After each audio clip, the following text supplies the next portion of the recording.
Buenos días, mis queridos. Qué bendición poder conversar con ustedes hoy. Mi nombre es Dolores Ramírez Santos. Tengo 76 años y vivo en Guanajuato, en el centro de México.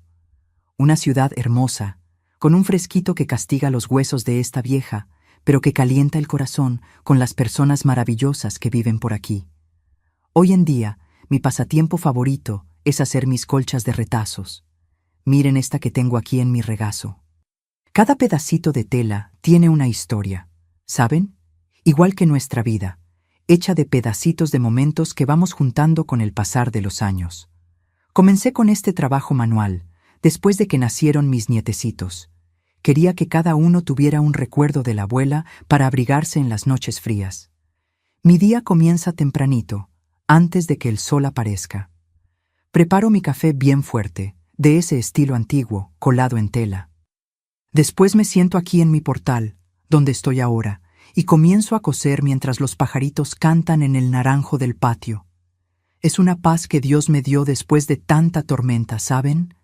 Mi esposo, que Dios lo tenga, siempre decía que mis manos eran benditas. Lola, me decía, tus manos transforman trapos en tesoros. Y así voy llevando, transformando retazos en colchas, recuerdos en historias y dolores en lecciones. Y ustedes, mis queridas y mis queridos que me están viendo ahora, cuéntenme aquí en los comentarios desde qué pueblito o ciudad de México o del mundo me están viendo y a qué horita del día encontraron este video. ¿Están tomando un cafecito calientito de mañana, descansando después de la comida o ya preparándose para dormir? Leo todos los comentarios con mucho cariño y me da gusto saber más sobre ustedes que sacan un tiempecito del día para escuchar las historias de esta señora. Cuéntenme, ¿eh? Hagamos este intercambio de cariño. Saben, hoy quería contarles una historia que guardé por mucho tiempo. Una historia sobre preparación, pero no aquella preparación que uno imagina cuando piensa en una muchacha arreglándose para casar. No fue un tipo de preparación que ninguna niña debería pasar. Tardé mucho en tener valor para hablar de esto, pero la edad me enseñó que compartir nuestros dolores puede ayudar a curar las heridas de otras personas. Mi historia comienza allá atrás, en una casita sencilla en el interior de Oaxaca, donde el calor era tan fuerte como las tradiciones que mantenían a muchas mujeres presas en silencio. Nací en Pochutla, un pueblito pequeño en la costa de Oaxaca en 1949. En aquel tiempo, el lugar era conocido por sus plantaciones de café, pero para mí era solo el rinconcito del mundo donde crecí, entre el rojo de la tierra y el azul del cielo sin fin. Mi padre, Juvenal Santos, era un hombre alto, de piel quemada por el sol y manos callosas por el trabajo pesado en el campo. Tenía ojos pequeños y oscuros que parecían penetrar nuestra alma cuando se enojaba, y eso ocurría con frecuencia. Mi madre, Albertina Ramírez de Santos, era una mujer menudita, de cabello siempre recogido en un chongo apretado, que hablaba poco y obedecía mucho. Ella caminaba como si siempre estuviera pidiendo permiso para existir, ¿saben? Éramos solo nosotros tres en aquella casa de adobe y techo de palma, lejos de todo y de todos. Nuestra casa quedaba apartada del pueblo, unos 3 kilómetros adentro, por un caminito de tierra que solo daba paso para carreta o a pie. Era pequeña, pero mi padre se empeñaba en mantenerla siempre en orden. Teníamos 2 cuartos, el de ellos y el mío, una sala que también servía de cocina y un patio grande donde mi madre cultivaba algunas verduras y hierbas. No teníamos lujos, pero nunca faltó comida en la mesa. El día comenzaba antes de que saliera el sol. Mamá encendía el fogón de leña para hacer el café, mientras papá se preparaba para ir al campo.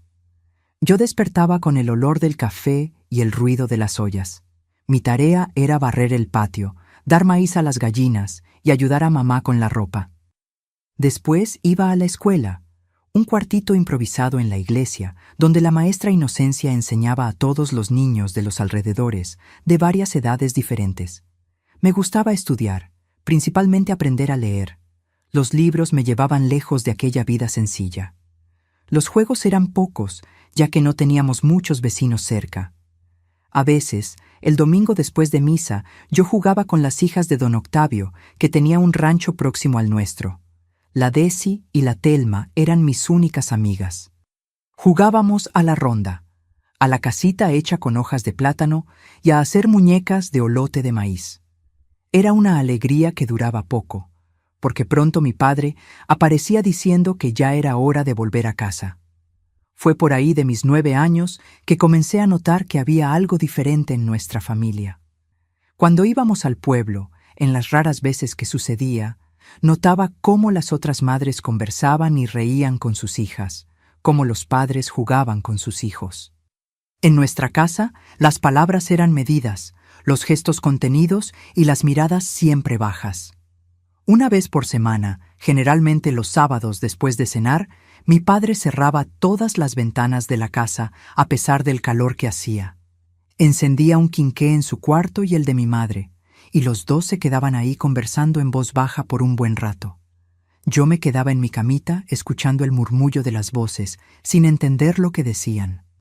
Solo sabía que era sobre mí, porque a veces escuchaba mi nombre. En la fiesta de la Santa Cruz, patrona del pueblo, cuando yo tenía 10 años, ocurrió algo que nunca olvidé. Estábamos todos en la plaza, había música, comida y mucha gente bailando. Una señora se acercó a mi madre y le dijo: «Albertina, tu niña está volviéndose señorita, ya va a empezar a florecer». Mi madre se puso pálida y mi padre, que estaba cerca, vino en ese momento y nos llevó a casa antes incluso de que comenzara la procesión. Aquella noche, escuché la conversación de ellos más alta de lo normal. «Ya es hora de empezar, Albertina», decía mi padre. «Ella necesita aprender antes de que sea demasiado tarde». En la semana siguiente, comencé a notar cambios en la rutina. Mi madre empezó a enseñarme con más rigor los quehaceres domésticos. «Una mujer necesita saber cuidar de la casa para agradar al marido», repetía. Mi padre observaba de lejos, con aquella mirada que me causaba escalofríos. Por la noche, las conversaciones en el cuarto de ellos se hacían más largas. En la escuela, la maestra Inocencia comenzó a mirarme de un modo diferente. Un día, después de clase, me llamó y preguntó si todo estaba bien en casa. No entendí la pregunta. «Todo normal, maestra», respondí. Ella sostuvo mis manos y dijo: «Si un día necesitas conversar, estoy aquí». Aquello se quedó martillando en mi cabeza por días. En la casa de Telma y Desi, la madre de ellas, doña Orlandina, era una mujer alegre que vivía cantando mientras trabajaba. El padre, don Octavio, contaba historias y traía dulces para las hijas cuando volvía del pueblo. Era tan diferente de mi casa, donde las risas eran raras como lluvia en mayo. Cuando cumplí 12 años, en una tarde calurosa de domingo, volvimos de misa y mis padres estaban diferentes. Mi padre más serio de lo normal y mi madre con los ojos rojos. Después de la comida, él me llamó y dijo: «Dolores, ya no eres más una niña. Es hora de aprender lo que una mujer necesita saber para ser una buena esposa. A partir de hoy vas a recibir enseñanzas especiales». Yo no entendía lo que aquello significaba, pero sentí un frío en el estómago que no era de hambre. Fue ese día cuando comenzó un capítulo de mi vida que intenté olvidar por muchos años. En la semana siguiente a mi cumpleaños de 12 años, un jueves por la noche, después de que terminamos de cenar aquellos frijoles con chile que mi madre sabía hacer tan bien, mi padre cerró la puerta de entrada y las ventanas de la casa, miró a mi madre e hizo una señal con la cabeza. Ella se levantó en silencio, tomó mi mano y dijo: «Ven, hija, vamos a comenzar tu preparación». Seguí a los dos hasta su cuarto, sintiendo mis piernas pesadas, como si cargaran piedras. El quinqué estaba encendido, dejando el ambiente en una media luz amarillenta que formaba sombras extrañas en las paredes. Mi padre se sentó en la orilla de la cama y mi madre me puso de pie frente a él. «Dolores», comenzó mi padre con aquella voz que no permitía interrupciones. «Toda muchacha necesita aprender a ser una buena esposa antes de casarse. Tu madre y yo vamos a enseñarte lo que necesitas saber para agradar a tu futuro marido. Es nuestro deber como padres». Mi madre permanecía al lado, mirando al suelo, las manos temblorosas, arreglando el delantal sobre el vestido sencillo. «Presta atención a lo que tu padre va a enseñar», murmuró, es por tu bien. Lo que ocurrió aquella noche y en las noches que siguieron quedó guardado en las paredes de aquel cuarto y en las marcas invisibles de mi alma. No eran lecciones de cocina o de costura lo que me enseñaban allí. Eran lecciones de silencio, de obediencia, de cómo una mujer debería comportarse para satisfacer a un hombre. Te estamos preparando para tu marido. Él nos va a agradecer por esto. Era la frase que mi padre repetía al final de cada lección, mientras mi madre limpiaba mis lágrimas con un trapo húmedo y susurraba oraciones que no parecían llegar a ningún lado. Las noches de jueves se volvieron una pesadilla que se repetía cada semana. Yo pasaba los días contando las horas, rezando para que algo ocurriera, para que ese día nunca llegara. En las mañanas siguientes, iba a la escuela con los ojos rojos y el alma pesada, incapaz de prestar atención a las lecciones de la maestra Inocencia. En una de esas mañanas, la maestra me llamó después de clase. Dolores, algo te está lastimando, ¿verdad? Moví la cabeza negando, pero mis ojos me traicionaban. Puedes confiar en mí, insistió. Las palabras se quedaron atrapadas en mi garganta. ¿Cómo explicar algo que yo misma no entendía totalmente? ¿Cómo hablar sobre aquello que ocurría en el cuarto de mis padres? El miedo me silenciaba. Si un día quieres hablar, estaré aquí, dijo, apretando mi mano. Salí corriendo con miedo de que las palabras se escaparan y trajeran más problemas a mi vida. A los 14 años, el cuerpo ya mostrando los cambios de la adolescencia, las lecciones se intensificaron. Mi madre comenzó a enseñarme cómo vestirme, cómo caminar, cómo servir la mesa. A un hombre le gusta una mujer que sepa su lugar, decía mientras me mostraba cómo bajar la cabeza en señal de sumisión. Nunca cuestiones a tu marido, nunca le niegues nada. Así es como un matrimonio dura. Lo más extraño es que para el mundo de afuera éramos una familia común.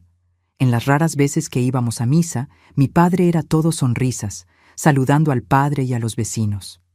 Mi madre, siempre silenciosa, recibía elogios por tener una hija tan bien portada. Dolores es un ejemplo de muchacha derecha, comentaban las señoras. Si ellas supieran el precio de aquel comportamiento, la vida seguía su curso fuera de aquella casa. El pueblo de Pochutla crecía con la llegada de más turistas a la región. Nuevas familias llegaban. El comercio aumentaba. Yo observaba todo de lejos, como quien mira a través de una ventana empañada, sin poder participar realmente. Mis amigas, Telma y Desi, ya hablaban de novios, de fiestas, de sueños para el futuro. Yo apenas conseguía imaginar un futuro más allá de aquellas paredes que guardaban mis secretos. Poco a poco fui alejándome de ellas, incapaz de compartir mi realidad, avergonzada de lo que ocurría en casa. A los 16 años, un acontecimiento cambió el rumbo de la historia. Era día de mercado en el pueblo y excepcionalmente mi madre me había llevado para ayudar a cargar las compras. Mientras ella escogía verduras en el puesto de don Tiburcio, fui hasta el puesto de dulces a comprar un ate de membrillo con las monedas que tenía guardadas. Fue allí que conocí a Teodomiro. Él acababa de llegar de Acapulco para visitar a un tío que vivía en Pochutla, alto, de piel clara quemada por el sol, ojos verdes como las aguas del Pacífico y una sonrisa que iluminaba todo el rostro. Estaba comprando piloncillo y cuando nuestros ojos se encontraron, algo extraño ocurrió dentro de mí. Un calor diferente de aquel que el sol de Oaxaca provocaba. ¿Cuál es el mejor dulce de aquí?, preguntó, mirándome directamente a mí. Me quedé sin palabras por un instante, desacostumbrada a ser abordada por un muchacho. El ate de membrillo de doña Natividad es el mejor de la región, respondí finalmente, los ojos bajos, como había aprendido. Entonces llevaré 2, uno para mí y otro para la muchacha de los ojos bonitos, dijo con una naturalidad que me asustó. Rechacé el dulce, explicando que mi madre estaba esperando. Él no insistió, pero preguntó mi nombre antes de que me fuera. Dolores, respondí alejándome. Yo soy Teodomiro, pero puedes llamarme Teo. Voy a quedarme por aquí unas semanas. Espero verte de nuevo, Lolita. Volví junto a mi madre, el corazón latiendo tan fuerte que pensé que ella podría oírlo. No le conté sobre el muchacho, pero durante el camino de regreso a casa, sus ojos verdes no salían de mi mente. En las semanas siguientes, inventé excusas para acompañar a mi madre siempre que ella iba al pueblo. Encontré a Teodomiro 3 veces más, siempre conversaciones rápidas, escondidas, pero que encendían en mí una esperanza que nunca había sentido antes. La última vez que nos vimos, antes de que él volviera a Acapulco, Teo me entregó una notita doblada y dijo: «Léela cuando estés sola y guárdala contigo». Escondí el papel en el forro de mi vestido y solo conseguí leerlo por la noche, a la luz débil de un quinqué, después de que mis padres se durmieron. «Lolita, sentí algo especial cuando te vi. Volveré por ti en 2 meses. Si sientes lo mismo, espérame. Teo». Aquella notita se volvió mi tesoro, mi salvación. En los días de lección, cerraba los ojos y pensaba en aquellas palabras, en la promesa de un futuro diferente. 2 semanas después, mi padre anunció durante la cena: «Tengo una noticia importante. El hijo de don Mauricio de Acapulco vino a conocer a nuestra familia y se interesó por Lolita. El muchacho tiene buena situación, está montando una tienda en el pueblo. Sería un buen matrimonio». Mi corazón se aceleró. ¿Acapulco? ¿Sería posible? «¿Cómo se llama?», pregunté, tratando de no demostrar emoción. «Teodomiro. Viene el domingo para hablar conmigo. Si lo apruebo, ustedes se comprometen». Aquella noche lloré en silencio en mi cama, pero no eran lágrimas de tristeza. Por primera vez lloraba de esperanza. Teo había encontrado un modo de pedirme en matrimonio oficialmente, sin levantar sospechas. Él sería mi salida de aquella casa, de aquellas lecciones, de aquella vida. El domingo llegó y Teodomiro apareció en nuestra casa, bien vestido, trayendo regalos, un corte de tela para mi madre y una botella de tequila especial para mi padre. Conversaron en la sala mientras yo servía café, los ojos bajos, como mandaba la costumbre, pero el corazón cantando por dentro. Mi padre aceptó el pedido de noviazgo con la condición de que nos casáramos pronto. Dolores ya está preparada para ser una buena esposa. Fuimos muy cuidadosos con la educación de ella», dijo, intercambiando una mirada con mi madre que me hizo revolver el estómago. «Estoy seguro que sí, don Juvenal. Los señores son conocidos en la región por la buena crianza que dan a la hija», respondió Teo, sin saber lo que aquellas palabras realmente significaban. Nos comprometimos ese mismo día.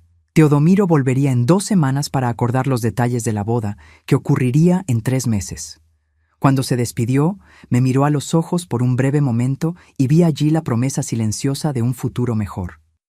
Pero lo que Teo no sabía, lo que nadie más allá de aquellas paredes sabía, es que las lecciones no acabaron con el compromiso. Por el contrario, mi padre ahora parecía más decidido que nunca. «Ahora es más importante que nunca, Dolores», dijo el jueves siguiente, mientras me llevaba al cuarto. «Tu novio necesita encontrar una esposa que sepa cómo agradarlo. Te estamos preparando para tu marido. Él nos va a agradecer por esto». Y así continuaron las noches de jueves, más intensas, más dolorosas, mientras yo contaba los días para la boda, para la liberación que Teodomiro representaba, sin imaginar que el destino preparaba un giro que ninguno de nosotros podría prever. Los días después del compromiso pasaron despacio, cada minuto estirado por la ansiedad. Mientras que para las otras muchachas el período del compromiso era de alegría y preparativos, para mí era una cuenta regresiva para la liberación, intercalada por noches que me hacían desear no haber nacido. Los jueves continuaban siendo el día de las lecciones. Mi madre ahora traía ropas diferentes para que yo usara. Decía que eran ropas de esposa. Me enseñaba a andar, a sentarme, a hablar, o mejor dicho, a no hablar. «A un hombre no le gusta una mujer que habla demasiado», repetía ella mientras me mostraba cómo servir la comida, cómo arreglar la cama, cómo comportarme en el cuarto. «Cuando tu marido llegue cansado del trabajo, no lo molestes con problemas», decía mi madre. «Recíbelo siempre limpia y perfumada, aunque hayas pasado el día entero trabajando en el campo». Mi padre observaba todo con aquella mirada que me atravesaba como un cuchillo. Después venía la peor parte de las lecciones. Un hombre tiene necesidades, explicaba él, mientras mi madre salía del cuarto o se quedaba en un rincón rezando bajito. Una esposa nunca debe negarle. Nunca. Lo que ocurría después de eso quedaba guardado en aquellas paredes junto con mis gritos silenciosos, aquellos que aprendes a tragar hasta que se transforman en un nudo permanente en la garganta. En cada lección, la misma frase. Te estamos preparando para tu marido. Él nos va a agradecer por esto. Durante el día, me concentraba en los preparativos de la boda como forma de escapar de la realidad. Mi madre me enseñó a bordar el ajuar, a hacer pan, a preparar dulces de frutas de la región. Esas tareas normales eran como oasis en el desierto de mi existencia. Al bordar las iniciales en tantas toallas, imaginaba la vida con Teodomiro, lejos de allí, lejos de las lecciones, lejos de aquel cuarto que olía a miedo. Teo apareció 2 veces más antes de la boda. Visitas cortas, siempre vigiladas por mi padre. Noté que él me miraba intrigado a veces, tal vez percibiendo mi silencio excesivo, mi sumisión que iba más allá de lo que era común, incluso en aquella época en que las muchachas eran criadas para obedecer. Pero, ¿cómo explicar? ¿Cómo decirle a mi novio qué tipo de preparación estaba recibiendo? Una vez, cuando conseguimos quedarnos solos por algunos minutos en el patio, mi padre había ido a buscar más café y mi madre estaba en la cocina. Teo sostuvo mis manos y preguntó: ¿Estás bien, Dolores? ¿Pareces tan triste? Si no quieres casarte conmigo, solo dilo. No es eso, respondí rápidamente, el miedo de perder mi única oportunidad de escape apretando mi pecho. Es solo nerviosismo por la boda. Él sonrió, aquella sonrisa que iluminaba sus ojos verdes. No necesitas tener miedo de mí, nunca. Te haré feliz, lo prometo. 3 semanas más y serás la señora de Teodomiro Pizarro. Si él supiera que el miedo que sentía no era de él, sino de lo que me había convertido en las manos de mis padres. Faltando 2 semanas para la boda, las lecciones se intensificaron. Ahora eran 2 veces por semana, martes y jueves. Mi cuerpo dolía constantemente y comencé a tener pesadillas todas las noches. Despertaba sudando frío, temblando, la frase de mi padre resonando en mi cabeza. Te estamos preparando. Él nos va a agradecer. En la escuela, la maestra Inocencia notó mi cambio. Dolores, estás más delgada, con ojeras. ¿Estás enferma, niña? Negué como siempre, pero ella insistió. ¿Es por la boda? ¿De verdad quieres casarte con ese muchacho de Acapulco? Quiero, sí, maestra, respondí. Y era la única verdad que podía decir. Teo es bueno. Él me llevará de aquí. Ella me miró por un largo tiempo, como si intentara leer algo entre líneas en mi rostro. Espero que él te haga feliz, criatura. Lo mereces. ¿Merecía de verdad? Después de todo lo que había ocurrido, de lo que me habían hecho, de lo que me habían forzado a hacer, ¿yo aún merecía ser feliz? La duda me corroía por dentro. Una semana antes de la boda, mi padre anunció una lección especial. Mañana es el gran ensayo, dijo durante la cena, para tener la seguridad de que estás realmente lista para tu marido. Aquella noche fue la más larga de mi vida. Acostada en mi cama estrecha, mirando al techo de palma, recé a todos los santos que conocía. Pedí a la Virgen de Guadalupe que me llevara durante el sueño, que acabara con aquel sufrimiento de una vez. El sueño no vino, y el mañana llegó implacable, como siempre. Aquel día no fui a la escuela. Mi madre le dijo a mi padre que necesitaba descansar para la lección especial de la noche. Pasé el día ayudando en los quehaceres domésticos, cada movimiento como si estuviera en trance. Limpié la casa, di comida a las gallinas, ayudé a hacer la comida, tareas comunes que ahora parecían rituales de despedida. Por la tarde, mi madre llenó un recipiente con agua tibia y hierbas del patio. «Toma un baño de morado», dijo sin mirarme a los ojos. «Lava bien el cabello. Ponte la bata que separé para ti». Era una bata blanca de algodón fino con bordado simple en el cuello. Era la mía, mi madre murmuró. La usé en mi noche de bodas. Mientras me bañaba, las lágrimas silenciosas se mezclaban con el agua de la palangana. Pensé en huir, en correr a la casa de la maestra Inocencia, en gritar en la plaza del pueblo lo que ocurría en aquella casa. Pero el miedo me paralizaba. ¿Y a dónde iría, sin dinero, sin nadie que realmente me ayudara? La cena fue silenciosa. Mi padre bebió más de lo acostumbrado, sirviéndose varias veces del tequila que guardaba para ocasiones especiales. Mi madre apenas tocó la comida. Yo tragué algunos pedazos de tortilla frita sin sentir el sabor, el estómago tan cerrado que cada bocado era una tortura. Después de la cena, mi padre ordenó que fuera al cuarto de ellos. «Ve adelante, tu madre y yo vamos a terminar aquí y ya vamos». Obedecí como siempre. El cuarto estaba diferente.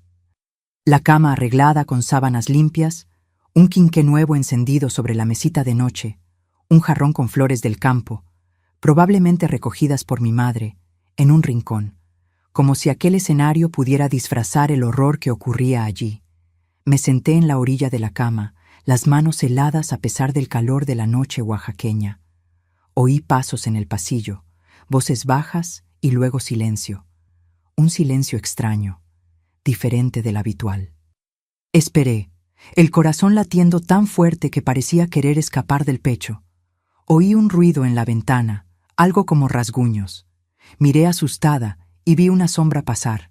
Pensé que sería algún animal, tal vez un gato o un tlacuache que a veces aparecía en el patio.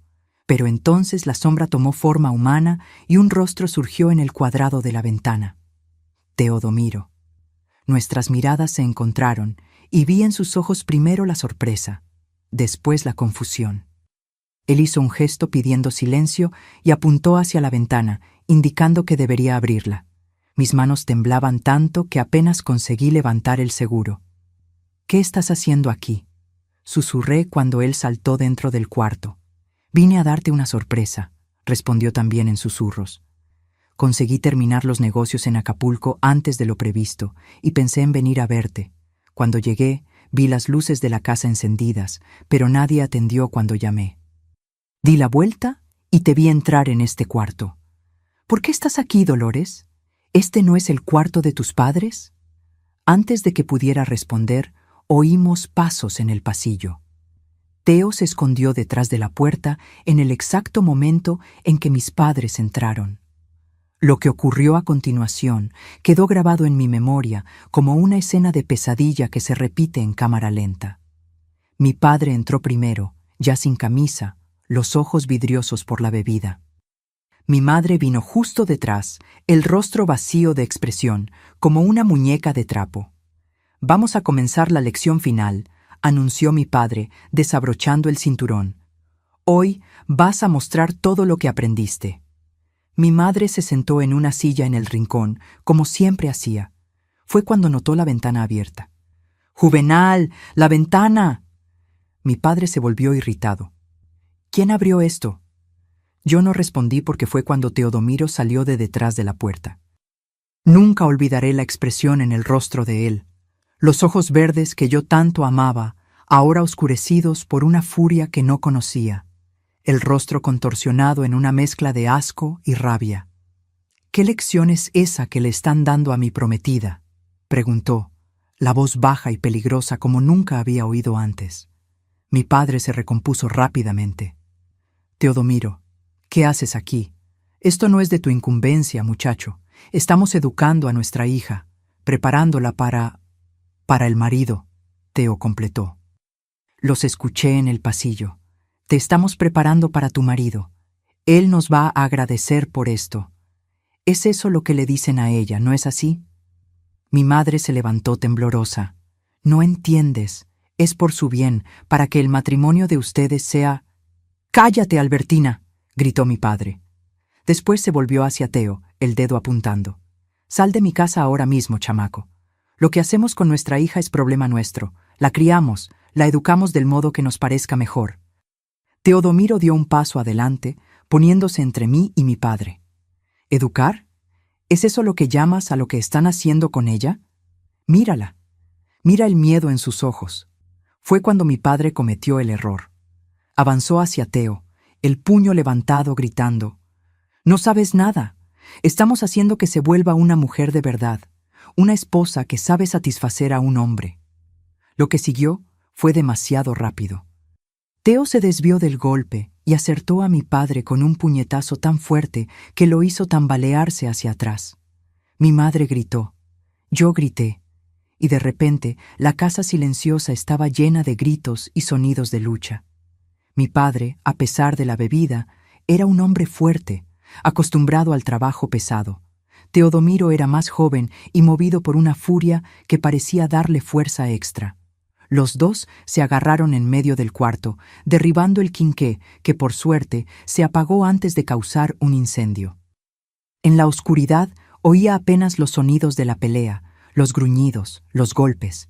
Mi madre salió corriendo del cuarto, gritando por ayuda, aunque no hubiera nadie cerca para oír. De repente, un golpe más fuerte y después silencio.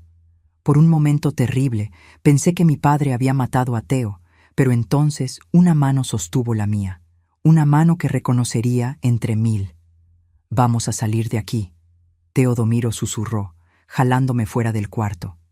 En el pasillo oscuro pasamos junto a la forma caída de mi padre, inconsciente en el suelo. Mi madre estaba en la sala, encogida en un rincón como un animal asustado.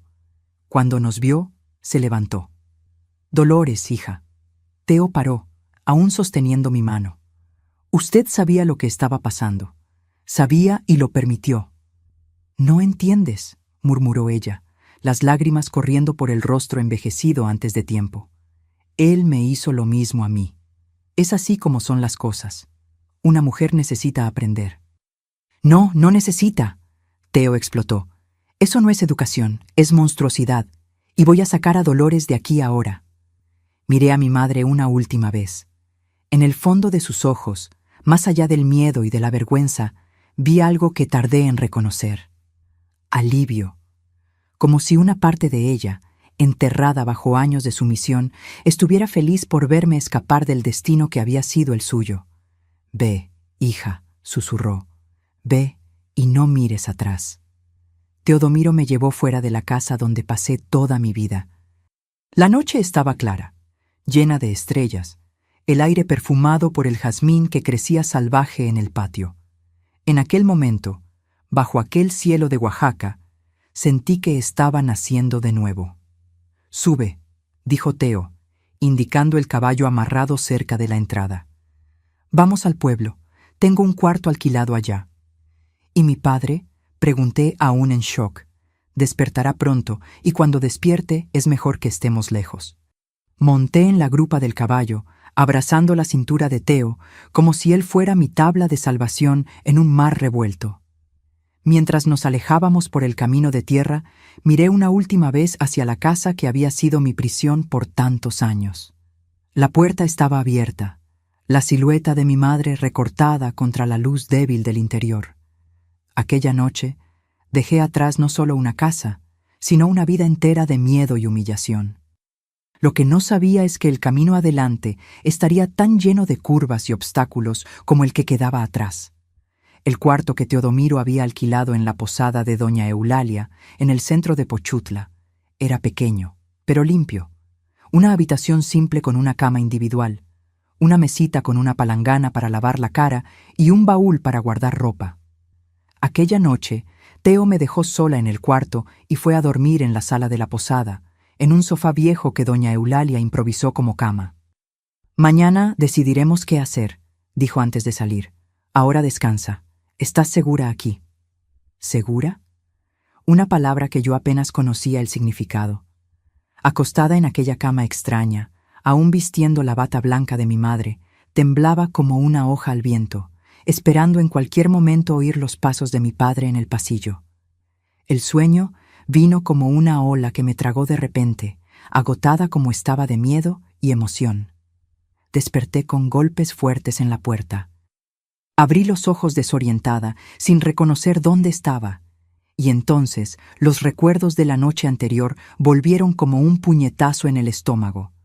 Los golpes continuaron más insistentes. «Dolores, abre la puerta, es urgente». Era la voz de Teo, tensa como nunca la había oído. Me levanté de un salto y abrí. Teodomiro entró rápidamente, cerrando la puerta tras de sí.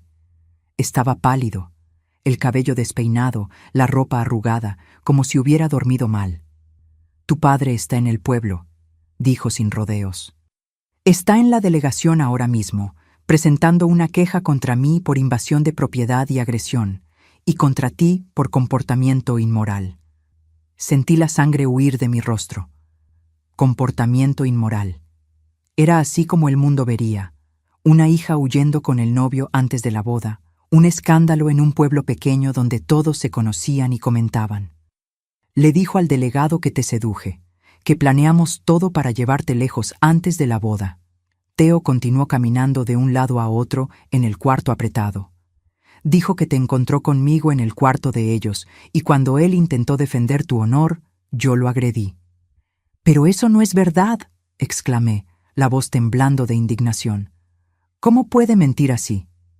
Teo se detuvo y me miró con una expresión que mezclaba rabia y tristeza.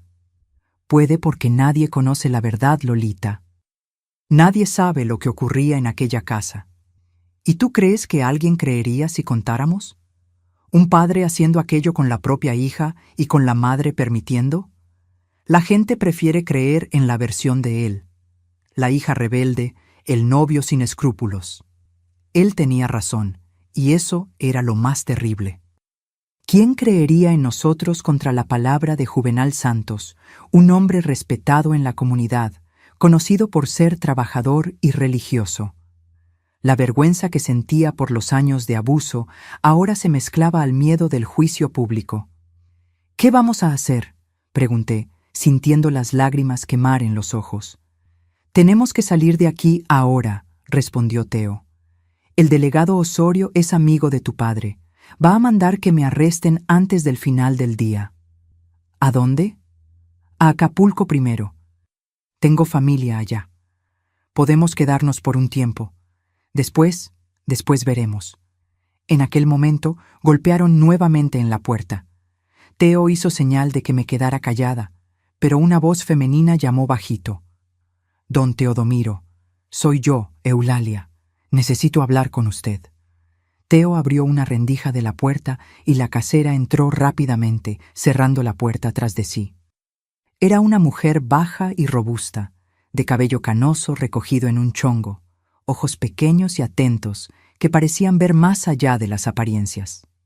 «Acabo de ver a don Juvenal saliendo de la delegación con el cabo Matías», dijo sin preámbulos. «Están viniendo para acá. Los oí comentando que van a arrestarlo a usted y llevar a la muchacha de regreso a casa». Mi corazón se aceleró. Volver a casa, volver a aquel cuarto, a aquellas lecciones. No, prefería morir. «¿Cuánto tiempo tenemos?», preguntó Teo. «Minutos». Pararon en la tienda de don Armando para reunir a más hombres. Doña Eulalia nos miró con una expresión que no conseguí descifrar. «¿Qué ocurrió de verdad, don Teodomiro?». «Conozco a don Juvenal hace años. Siempre pareció un hombre de bien». Teo dudó, mirándome como si pidiera permiso. Moví la cabeza ligeramente.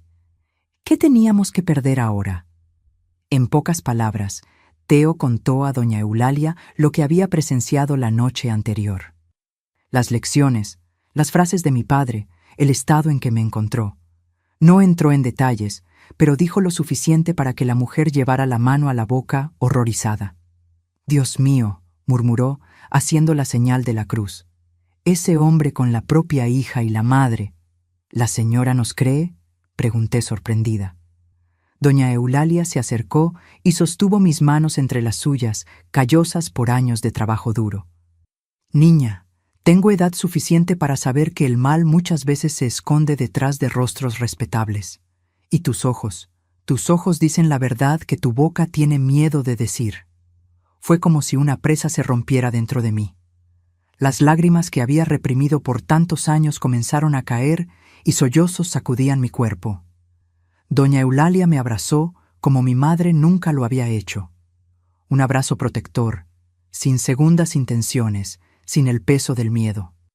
No tenemos tiempo para esto ahora, dijo finalmente alejándose. Necesitan salir de aquí antes de que ellos lleguen. Tengo un sobrino que trabaja con transporte de ganado. Está de partida para Oaxaca capital dentro de 1 hora.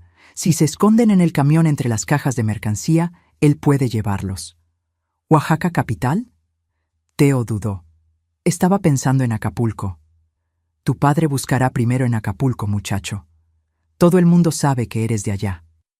Oaxaca es más grande, más fácil perderse entre la multitud.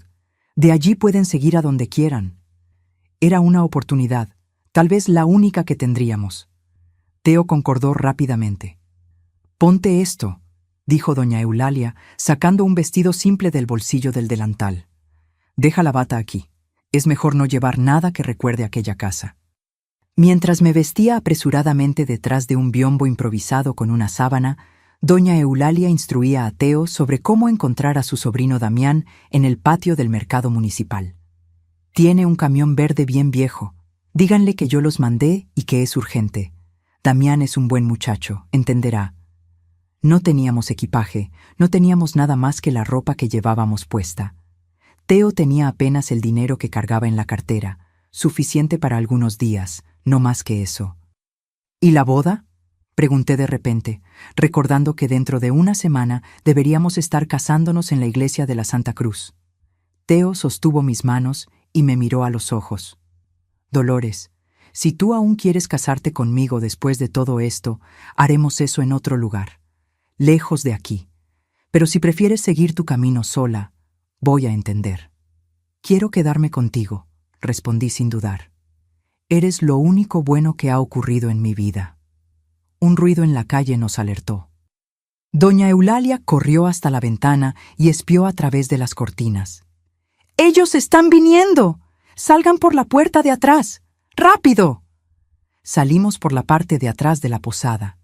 Atravesamos un callejón estrecho y nos mezclamos en la pequeña multitud que circulaba por el mercado semanal. De lejos vi a mi padre y al cabo Matías entrando en la posada de doña Eulalia. Mi corazón latía tan fuerte que pensé que iba a desmayarme. Seguimos por las calles laterales hasta llegar al mercado municipal. El camión verde estaba allí, como doña Eulalia había dicho, y un muchacho de unos 30 años cargaba cajas de madera en la carrocería. ¿Damián? Teo se aproximó cautelosamente. Su tía Eulalia nos mandó. El hombre nos miró desconfiado, pero cuando Teo mencionó rápidamente nuestra situación, su semblante cambió. Entren en la cabina, voy a terminar de cargar y salimos en 10 minutos. Mientras esperábamos encogidos en la cabina del camión, vi a mi padre y sus hombres pasando por el mercado, mirando en todas las direcciones. Uno de ellos señaló hacia el camión y comenzó a aproximarse. «¡Teo!», susurré apretando su brazo. «¡Están viniendo!». Damián, que acababa de cerrar la carrocería, percibió el movimiento. Sin dudar, saltó dentro de la cabina, encendió el motor con un estruendo y arrancó, dejando una nube de polvo rojo atrás. «¡Agárrense!», gritó sobre el ruido del motor. «El camino no es de los mejores». Miré por el espejo lateral y vi a mi padre en medio de la calle, el rostro contorsionado de rabia, gritando algo que el viento se llevó. Aquella fue la última vez que vi a Juvenal Santos. El viaje para Oaxaca fue largo e incómodo. El camión se sacudía en el camino de tierra, levantando un polvo que entraba por la ventana y cubría todo de rojo. Damián hablaba poco, respetando nuestro silencio. Solo paramos una vez para comer algo en una fonda de carretera y para que Damián descansara un poco. Mientras comíamos unos frijoles con chile en una mesa de madera desgastada, Teo sostuvo mi mano bajo la mesa. «Estamos comenzando una nueva vida, Dolores. Dejamos el pasado en aquella casa. A partir de ahora, nunca más vas a pasar por aquello». Quería creerle. Quería creer que era posible escapar de las marcas que aquellos años habían dejado en mí. Pero aquella noche, durmiendo en el banco duro del camión, mientras Damián conducía, tuve pesadillas terribles. Soñé que estaba de regreso en el cuarto de mis padres, que la puerta estaba cerrada, que nadie vendría a salvarme. Desperté gritando, empapada de sudor, y sentí los brazos de Teo envolviéndome. «¿Estás bien?», susurró. «Estás a salvo. Estoy aquí». Llegamos a Oaxaca a la mañana siguiente, exhaustos y sucios por el polvo del camino. Damián nos dejó cerca de la terminal de autobuses. «Es mejor no quedarse mucho tiempo en la ciudad», aconsejó. «Tu padre puede tener parientes o conocidos por aquí». Teodomiro concordó. «Seguiremos el viaje tan pronto como sea posible. Damián, no sé cómo agradecerte». «Agradece a mi tía», respondió el hombre. «Y hagan que valga la pena, construyan una vida decente juntos». Con el poco dinero que teníamos, compramos pasajes para el lugar más distante que podíamos alcanzar, la Ciudad de México. De allí, seguiríamos para otro lugar, lo suficientemente lejos para recomenzar. En la terminal de autobuses de Oaxaca, sentados en un banco duro, esperando el autobús, Teo me miró con una expresión seria. «Dolores, necesitamos hablar sobre lo que ocurrió, sobre lo que tu padre te hizo». Sentí un nudo formarse en la garganta. «No puedo, Teo. No consigo hablar sobre eso». «Vas a necesitar un día», dijo él gentilmente. «No para mí, sino para ti misma. Aquello que él hizo no fue tu culpa». «¿Sabes eso? ¿No es así?». Moví la cabeza sin conseguir responder. Culpa era algo que yo cargaba como una segunda piel, tan arraigada que ni siquiera percibía más su peso. «Te amo, Dolores», Teo continuó. «Te amé desde aquel día en el mercado y estaré a tu lado por el tiempo que quieras. Pero no puedo borrar lo que ocurrió. Solo tú puedes hacer eso, enfrentando tus fantasmas». El autobús llegó ruidoso y polvoriento, y embarcamos en silencio. Sentada junto a Teodomiro, mirando por la ventana el paisaje de Oaxaca que quedaba atrás, yo sabía que él tenía razón, pero también sabía que algunos fantasmas son demasiado fuertes para ser enfrentados de una sola vez. «Un día», susurré para mí misma, mientras Teo se dormía con la cabeza apoyada en mi hombro. «Un día seré lo suficientemente fuerte para mirar atrás sin miedo». Lo que no sabía es que ese día tardaría más de 20 años en llegar. La Ciudad de México fue apenas el comienzo de un largo viaje. Llegamos allí con casi nada en los bolsillos y el corazón lleno de miedo. Alquilamos un cuartito en una vecindad cerca de la terminal de autobuses, el tipo de lugar donde nadie hace muchas preguntas. Teo consiguió trabajo como cargador en el mercado de la Merced y yo lavaba ropa para afuera. No era la vida que habíamos soñado, pero estábamos juntos y lejos de aquella casa en Pochutla. Nos casamos en una ceremonia simple en el registro civil, sin fiesta, sin invitados. Solo nosotros dos y 2 testigos que apenas conocíamos, el dueño de la pensión donde vivíamos y su esposa. Teo compró un anillo barato en una casa de empeño y yo usé un vestido azul claro que había conseguido en una donación de la iglesia local. No era el vestido blanco que toda muchacha sueña, pero para mí representaba algo mucho más importante: libertad. «Ahora eres Dolores Pizarro», dijo Teo después de la ceremonia, besando mi frente con cariño. «Un nuevo nombre, una nueva vida, pero incluso con el nuevo nombre y la distancia, el miedo persistía. Despertaba en medio de la noche, pensando que había oído la voz de mi padre. Cuando veía a un hombre parecido a él en la calle, mi corazón se aceleraba y mis piernas se volvían débiles. Teo intentaba ayudarme, pero había heridas que ni el amor de él conseguía curar. Nos quedamos en la Ciudad de México por casi un año. Fue allí donde descubrí que estaba embarazada de nuestro primer hijo. La noticia debería haber sido motivo de alegría, pero me llenó de pavor. ¿Cómo podría ser madre después de todo lo que había pasado? ¿Qué tipo de madre sería con todas aquellas cicatrices en el alma? «Vamos a ser diferentes de tus padres», Teo prometió, sosteniendo mis manos mientras yo lloraba. «Nuestro hijo va a crecer sabiendo lo que es amor de verdad». Con el embarazo, decidimos que era hora de buscar un lugar mejor para vivir. La Ciudad de México aún estaba demasiado cerca de Pochutla, y el miedo de que mi padre nos encontrara nunca desaparecía completamente. Teo tenía un primo lejano en Querétaro, en el centro del país, que trabajaba en una fábrica de muebles y dijo que podría arreglarle un empleo. Querétaro está lo suficientemente lejos, argumentó Teo. Podemos recomenzar de verdad allá. El viaje a Querétaro fue difícil. Yo estaba en el 5.º mes de embarazo y el autobús se sacudía por caminos que parecían no tener fin. Cuando finalmente llegamos, el primo de Teo, Genaro, nos recibió con una sonrisa genuina y nos llevó a su casa simple, en un barrio alejado. Pueden quedarse aquí hasta encontrar un lugar, ofreció. A mi Isadora le va a gustar tener compañía femenina.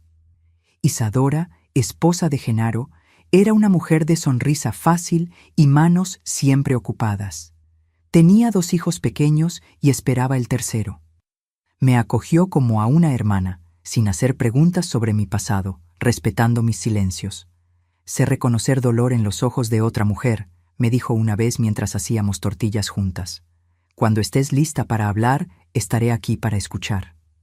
En Querétaro, Teo consiguió trabajo en la fábrica de muebles como ayudante. El salario no era mucho, pero alcanzaba para alquilar una casa pequeña en un barrio sencillo. Compramos muebles usados, cortinas de segunda mano y poco a poco fuimos construyendo nuestro hogar. Por primera vez en la vida, yo tenía un lugar que podía llamar mío, sin miedo. Nuestro primer hijo, Marcos, nació en una noche fría de julio de 1966. Fue un parto difícil. El médico dijo que yo era demasiado estrecha y que el bebé era grande. Después de horas de sufrimiento, finalmente oí su llanto, fuerte e indignado. Cuando lo pusieron en mis brazos, algo se rompió dentro de mí. Mirando aquel rostrito rojo, prometí que él nunca conocería el tipo de dolor que yo había conocido. La maternidad me transformó.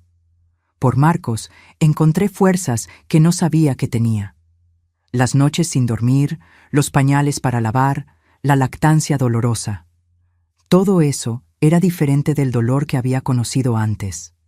Era un dolor que venía con propósito, con amor. Teo se reveló un padre dedicado. Volvía cansado del trabajo, pero siempre tenía energía para jugar con el hijo, para ayudar en los cuidados, para darme un momento de descanso. Él nunca tocó el tema de mi pasado, respetando mi silencio, pero estaba siempre atento a las señales. Cuando me tensaba con algún ruido, cuando me apartaba de repente de su toque, cuando despertaba gritando en medio de la noche. Un día a la vez, acostumbraba decir, «Estamos construyendo algo nuevo aquí».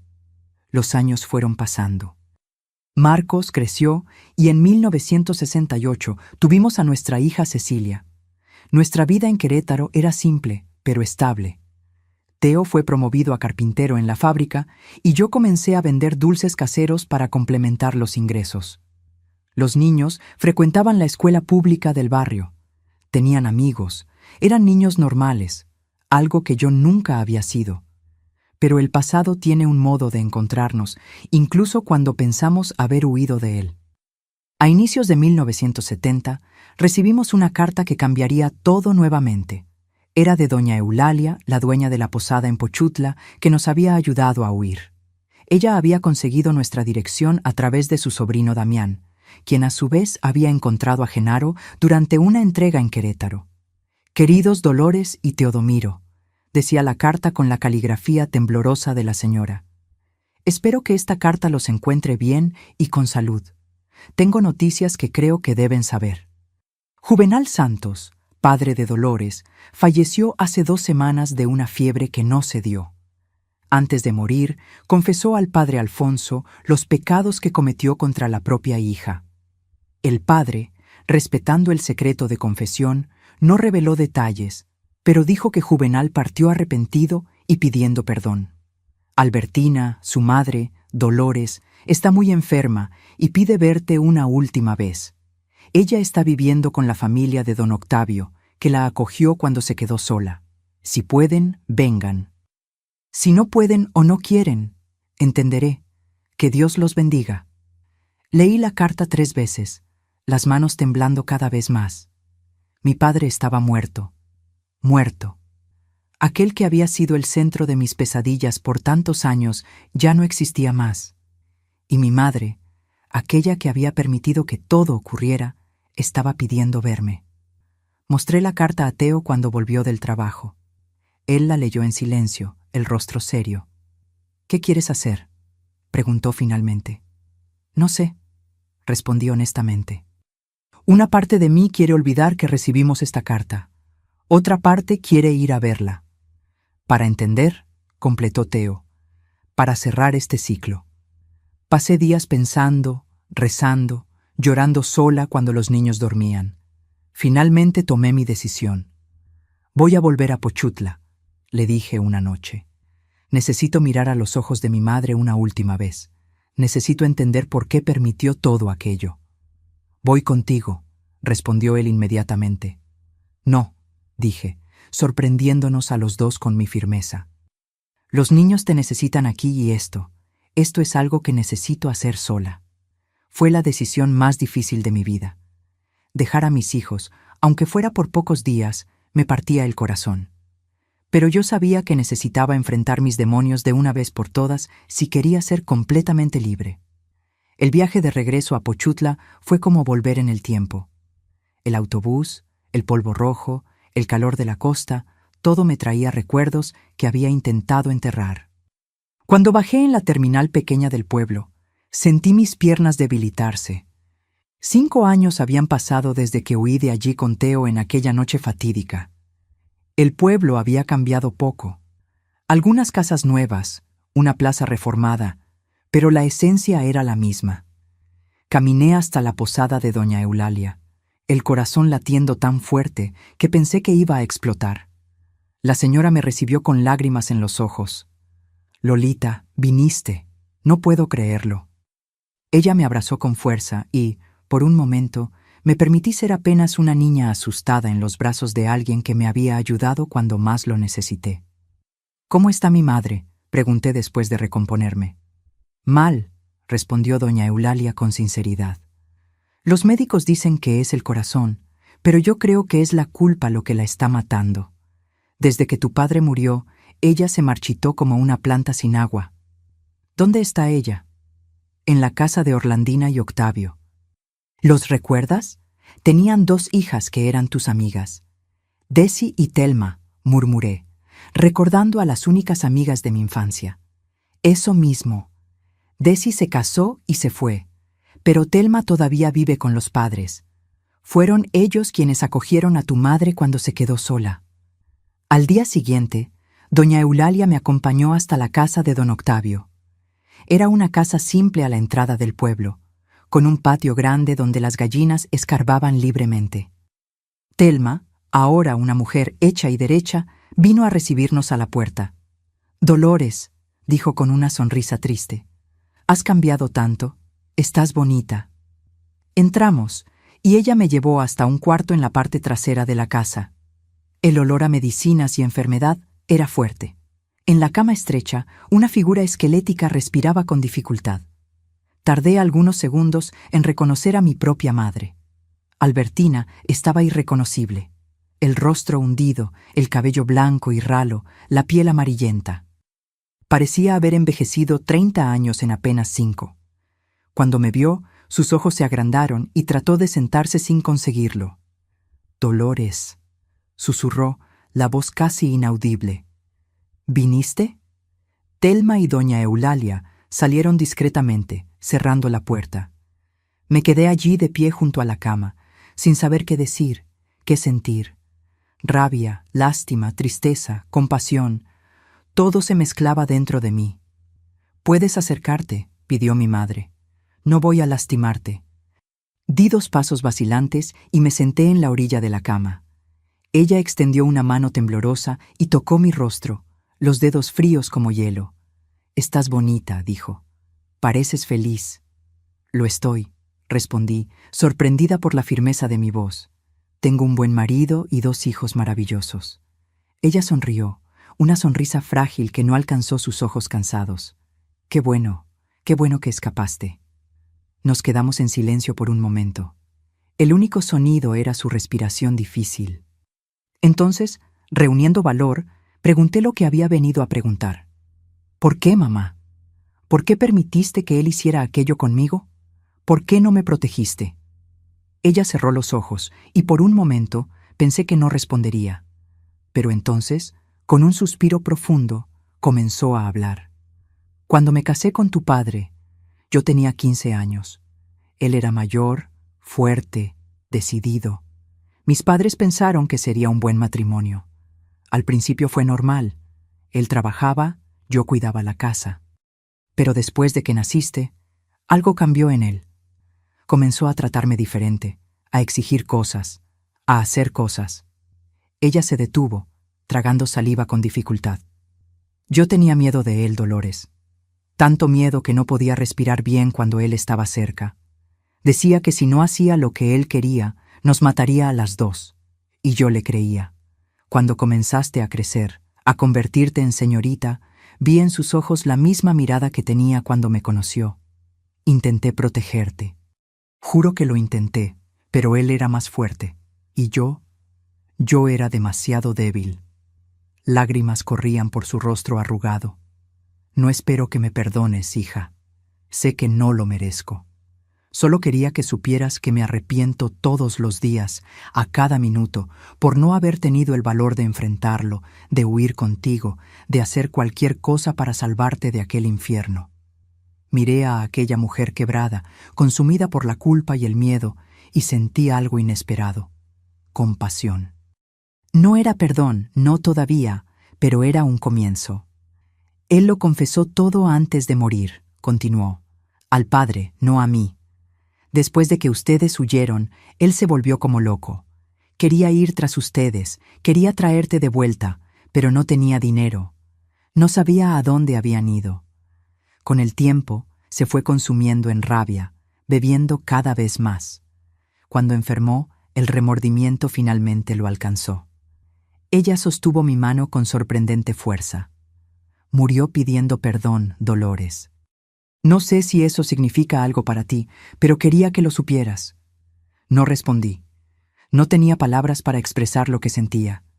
Parte de mí quería gritar, acusar, hacer que ella sintiera al menos un poco del dolor que yo había sentido. Otra parte quería simplemente irme y nunca más mirar atrás. Pero una tercera parte, la parte que había aprendido sobre compasión con Teo, con mis hijos, con la vida que había construido, esa parte entendió que mi madre había sido tanto víctima como yo.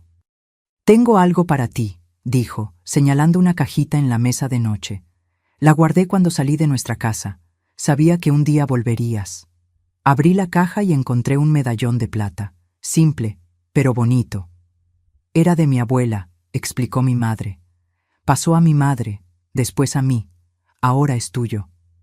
«Gracias», murmuré, guardando el medallón en el bolsillo. «Hija», dijo ella, la voz cada vez más débil. «Sé que no tengo derecho a pedir nada, pero ¿podrías perdonarme? No hoy, no ahora, pero algún día». La miré por largo tiempo. «Estoy intentando, mamá», respondí honestamente. «Estoy intentando». Ella asintió, aceptando. «Es más de lo que merezco». Me quedé 3 días más en Pochutla, visitando a mi madre todos los días. Conversábamos poco, ella no tenía fuerzas, y yo aún procesaba todo lo que estaba sintiendo. La última noche, tuvo una crisis peor. Llamaron al médico, quien dijo que era cuestión de horas. Me senté a su lado, sosteniendo su mano, observando su respiración cada vez más superficial. Cerca del amanecer, abrió los ojos por última vez. «Sé feliz, hija», susurró. «Sé la madre que yo no pude ser». Fueron sus últimas palabras. Cuando el sol salió, bañando el cuarto con luz dorada, Albertina Ramírez de Santos ya no estaba más entre nosotros. Organizamos un velorio sencillo, como es tradición en México. El cuerpo fue preparado y vestido con sus mejores ropas. Colocamos un altar con velas, flores de cempasúchil y sus objetos personales favoritos. Durante la noche, familiares y vecinos vinieron a rezar el rosario, compartir historias sobre ella y ofrecer sus condolencias. La mañana siguiente, celebramos una misa en la pequeña iglesia del pueblo. Pocas personas asistieron, algunos vecinos, el padre, las personas que habían cuidado de ella al final. Después, la llevamos al cementerio local, donde fue enterrada en una tumba sencilla. Me quedé al lado de la sepultura después que todos se fueron, mirando la cruz simple con su nombre. «Descansa en paz, mamá», dije en voz baja. «Espero que encuentres la paz que no tuviste en vida». Aquella tarde, antes de partir, fui hasta el cementerio donde mi padre estaba enterrado. Me quedé mirando la lápida por largo tiempo, sin decir nada. No había rabia, no había odio, solo un vacío donde antes había miedo. Él ya no tenía poder sobre mí. Volví a Querétaro con una extraña sensación de ligereza. No era perdón, no era olvido, era aceptación. El pasado había ocurrido, me había marcado, pero no definía quién era yo o quién podía ser. Teo me esperaba en la terminal con los niños. Cuando Marcos y Cecilia corrieron a mis brazos, supe que había tomado la decisión correcta. Aquel viaje al pasado no era para mis padres, era para mí, para poder finalmente mirar hacia adelante sin que el pasado me jalara hacia atrás. «¿Cómo fue?», preguntó Teo cuando estuvimos solos después de que los niños se durmieron. «Difícil», respondí, «pero necesario». Le mostré el medallón que mi madre me había dado. «Es la única cosa que tengo de mi familia, la única cosa que quiero guardar». Él asintió, comprendiendo. Aquella noche, después de tantos años, le conté todo, cada detalle de las enseñanzas, cada palabra, cada dolor. Fue como drenar una herida infectada que nunca había cicatrizado bien. Lloré hasta no tener más lágrimas, y Teo simplemente me abrazó, sin juzgar, sin consejos, solo presente. Cuando terminé, sentí como si hubiera depositado una carga demasiado pesada que había llevado por demasiado tiempo. «Lo que te pasó fue horrible, Dolores», dijo finalmente, «pero no te define. Lo que te define es cómo elegiste vivir después de eso, con amor, con dignidad, criando a nuestros hijos para que sean buenas personas». Fue esa noche cuando realmente comencé a sanar. No fue rápido, no fue fácil. Hubo días malos, pesadillas, momentos en que el pasado parecía más real que el presente. Pero estaban también Teo, nuestros hijos, la vida que estábamos construyendo, y eso era más fuerte que cualquier dolor. 2 años después, en 1972, surgió una oportunidad para que Teo trabajara en una gran carpintería en Guanajuato, en el centro de México. El salario era mejor. La ciudad ofrecía más oportunidades para los niños. Decidimos volver a empezar una vez más, y fue allí, en las tierras coloridas de Guanajuato, donde finalmente encontramos el hogar que tanto buscábamos. Guanajuato nos recibió con sus callejones empedrados y casas de colores. Al principio, extrañamos la vida tranquila de Querétaro, pero pronto nos adaptamos. Compramos nuestra primera casa propia, pequeña, simple, pero verdaderamente nuestra. Un pedacito de tierra que nadie podría quitarnos. Teo prosperó en la carpintería. De empleado pasó a socio y con el tiempo consiguió comprar la parte del antiguo dueño cuando éste quiso jubilarse. Muebles Pizarro se volvió conocido en la ciudad por la calidad del trabajo y por la honestidad en los negocios. Ver a mi marido realizando su sueño fue una de las mayores alegrías de mi vida. Nuestros hijos crecieron fuertes y saludables.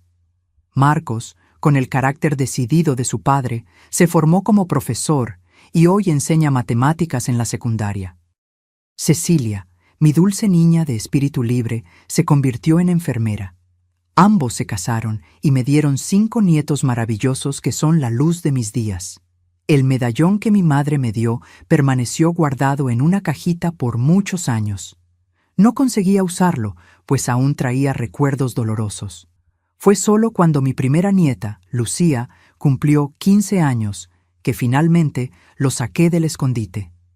Se lo di como regalo, contándole apenas que era una herencia de familia, pasada de generación en generación. Un día, tal vez, le contaré la historia completa, cuando sea mayor y pueda entenderla. Teodomiro, mi puerto seguro por tantos años, partió de este mundo hace 8 años. Un infarto fulminante se lo llevó mientras trabajaba en el taller que tanto amaba. Fue rápido, sin sufrimiento, la muerte misericordiosa que no siempre la vida consigue ser. El dolor de la pérdida fue inmenso, pero diferente de aquel dolor antiguo que cargué en la juventud. Este era un dolor limpio, nacido del amor verdadero, no del abuso. En los primeros meses de viudez, creí que no conseguiría seguir adelante. La casa parecía demasiado grande sin su presencia, el silencio ensordecedor, después de décadas oyendo su voz, su risa, hasta sus ronquidos que tanto me molestaban. Fue Cecilia quien me salvó una vez más. «Mamá», me dijo una tarde en que me encontró mirando a la nada, perdida en recuerdos. «Necesitas encontrar algo para ocupar las manos y el corazón». El domingo siguiente, apareció con retazos coloridos, hilos, agujas y un libro básico sobre patchwork. «Vamos a aprender juntas», propuso. Y así comenzó mi pasión por las colchas de retazos. Al principio eran solo cuadrados desgarbados, unidos con puntos torcidos. Pero con el tiempo fui mejorando, creando patrones más complejos, combinando colores y texturas. Cada pedacito de tela que cosía parecía cargar un poco de mi historia, los retazos de mi vida unidos con paciencia y cuidado, transformando lo que podría ser descartado en algo nuevo y bonito.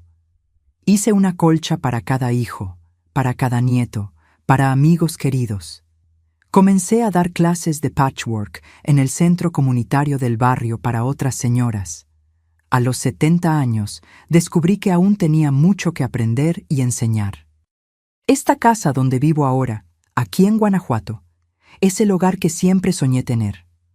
No es grande ni lujosa, pero está llena de recuerdos felices. El patio tiene rosales que planté con Teo, un naranjo que da frutos cada año, y una pequeña huerta donde cultivo hierbas y algunas verduras. Mi rutina es tranquila y llena de pequeñas alegrías. Despierto temprano con el primer canto de los pájaros. Preparo mi café, me siento en el portal y observo el día despertar. A veces hago pan casero. El aroma llena la casa y me trae una sensación de calidez que nunca me canso de sentir. 3 veces por semana voy al centro comunitario a dar clases de patchwork. Los martes y jueves recibo a mi grupo de oración aquí en casa, 5 señoras del vecindario con quienes comparto café, galletas y una fe simple y sincera. Los fines de semana, la casa se llena con la visita de los hijos y nietos. Marcos viene con su esposa Elena y los 3 hijos. Gabriel, de 19 años, que ya está en la universidad. Lucía, de 17, a punto de presentar su examen para la universidad. Y el pequeño Pedro, de 10, que es la alegría de la familia con sus travesuras. Cecilia viene con su marido Augusto y las gemelas, Clara y Marina, de 12 años, que son diferentes como el día y la noche, pero inseparables. En esos días, la casa se llena de ruido, de risas, de vida. Preparo comida para todos. Los chiles en nogada que aprendí con Isadora allá en Querétaro, el mole poblano, que es tradición aquí en Guanajuato. Y para postre, siempre hay flan de cajeta que Teo adoraba, y ahora los nietos disputan hasta la última cucharada. Después de la comida, mientras los más jóvenes conversan en la sala o juegan en el patio, suelo sentarme en mi sillón preferido, aquel que Teo me regaló cuando cumplimos 30 años de casados, y trabajar en alguna colcha nueva.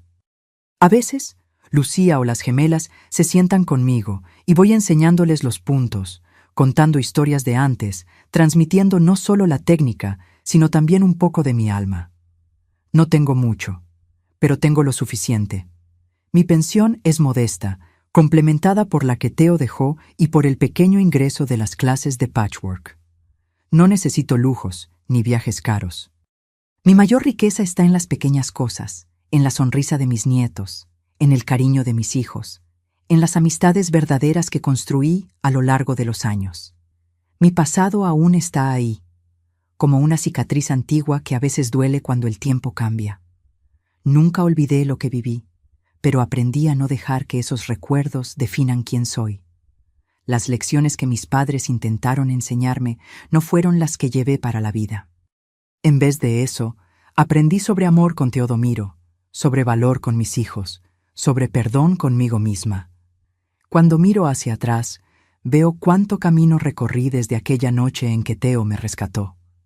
De la niña asustada de Pochutla a la señora que hoy soy en Guanajuato, muchas vidas parecen haber pasado y de cierta forma realmente pasaron. Morimos y renacemos muchas veces a lo largo de una existencia. Hoy, a los 76 años, puedo decir que soy feliz, no con aquella felicidad perfecta de los cuentos de hadas, sino con una felicidad real, construida con trabajo, lágrimas, risas y mucho amor. Una felicidad que reconoce el dolor, que sabe que la vida no es justa, pero que elige todos los días celebrar lo que es bueno y verdadero, como esta colcha en mi regazo, hecha de retazos de colores y texturas diferentes. Algunos bonitos, otros no tanto, pero todos necesarios para formar el dibujo final. La vida es así. Necesitamos cada pedazo, incluso los dolorosos, para componer nuestra historia. Mis queridos, después de tanto contar, quiero dejarles aquí lo que el tiempo me ha enseñado. Nuestras heridas no nos definen. Es lo que hacemos con ellas lo que importa. Cada arruga en mi rostro es una batalla ganada.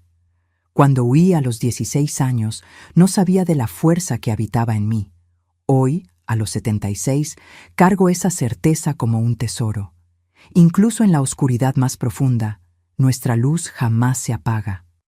Aquellos que deberían protegernos a veces son los que más nos hieren. Si esto te está pasando, graba mis palabras. No es tu culpa. Nunca lo fue. Tu dignidad permanece intacta incluso cuando intentan arrancártela.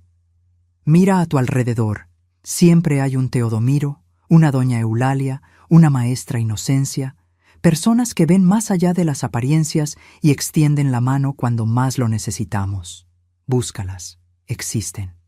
El dolor deja marcas invisibles, pero así como transformo retazos descartados en colchas coloridas, aprendí a bordar mis cicatrices con hilos dorados, no para esconderlas, sino para transformarlas en algo hermoso. Mi voz tembló por décadas, sofocada por el miedo. Cuando finalmente la liberé, descubrí su poder. La verdad, aunque dolorosa, nos libera y liberándonos, podemos liberar a otros. Podría haber elegido el camino de la amargura, pero preferí el del amor. Cada sonrisa que di después de aquella casa fue una pequeña revolución. Mis hijos, mis nietos, mis colchas, estos son los capítulos que realmente importan en mi historia. Si mis palabras tocaron tu corazón, te pido 2 cosas simples que pueden salvar vidas. Suscríbete ahora a este canal Memorias de las Abuelas y activa la campanita. Tu gesto simple es una luz encendida para quien está en la oscuridad que yo conocí. Comenta desde dónde estás viendo este video, para que yo sepa que escuchaste mi historia hasta el final y estás conmigo en esta misión de esperanza. Recuerda, por más larga que sea la noche, el amanecer siempre llega para quien tiene el valor de sobrevivir hasta allá. Yo sobreviví. Tú también puedes. Que Dios los bendiga, mis queridos.